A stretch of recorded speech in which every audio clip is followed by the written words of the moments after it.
நீண்டகாலமாக பயணிகளுக்கு இடையூறாக இருந்து வந்த வாகன நெரிசலுக்கு தீர்வை வழங்கும் வகையில் ராஜகிரியவில் நிர்மாணிக்கப்பட்டுள்ள மேம்பாலம் ஜனாதிபதி மைத்ரிபால சிறிசேனவினால் இன்று முற்பகல் மக்களிடம் கையளிக்கப்பட்டது. இதன் நிர்மாண பணிகள் இவ்வருட இறுதியில் நிறைவு செய்யப்படவிருந்த போதிலும் மக்களின் நலன் கருதி ஜனாதிபதியின் ஆலோசனையின் பேரில் 11 மாதங்களுக்கு முன்பதாகவே இந்த பால நிர்மாணம் நிறைவு செய்யப்பட்டுள்ளது. ஸ்பெயின் நாட்டு நிறுவனம் ஒன்றும் உள்நாட்டு நிறுவனம் ஒன்றும் இணைந்து 2016ஆம் ஆண்டு இந்த மேம்பாலத்தின் நிர்மாண பணிகளை ஆரம்பித்திருந்ததுடன் இதற்காக 4700 மில்லியன் ரூபாய் செலவிடப்பட்டிருந்தது.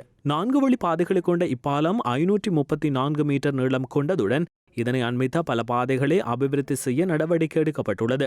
நாரகம்பிட்டவுக்கு பயணம் செய்வதற்கான மாற்று பாதையொன்றும் புத்கமோ திசையில் 3 பயண வழிகளுடனும் அபிவிருத்தி செய்யப்பட உள்ளது.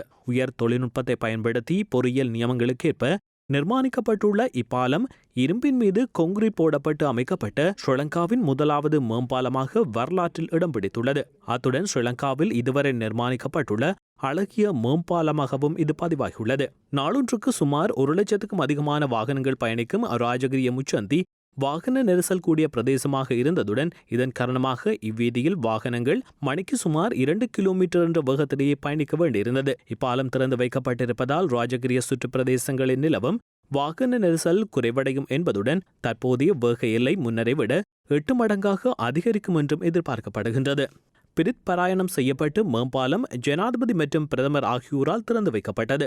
மேம்பாலத்தை மக்களிடம் கையளிக்கும் நிகழ்வை முன்னிட்டு ஜனாதிபதி நினைவு பலகை திரைநீக்கம் செய்து வைத்த பின்னர் அங்கு இடம்பெற்ற நிகழ்விலும் உரையாற்றியிருந்தார். கடந்த 3 ஆண்டுகளில் அரசாங்கம் மக்களுக்காக நாட்டில் முன்னெடுத்த அபிவிருத்தி நிகழ்ச்சி திட்டங்களில் துரிதமாக நிறைவு செய்யப்பட்ட மற்றொரு முக்கிய திட்டமாக இதனை குறிப்பிட முடியும்.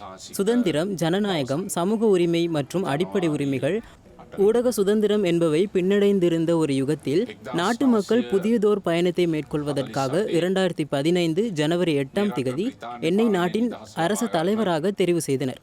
அதற்கு பின்னரான 3 வருட காலப்பகுதியில் பல்வேறு சவால்களை வெற்றி கொண்டு ஸ்ரீலங்காவை சர்வதேசத்தில் ஏற்றுக்கொள்ளப்பட்ட ஒரு தேசமாக முன்னேற்றுவதற்கு எனக்கு முடியுமாக இருந்தது.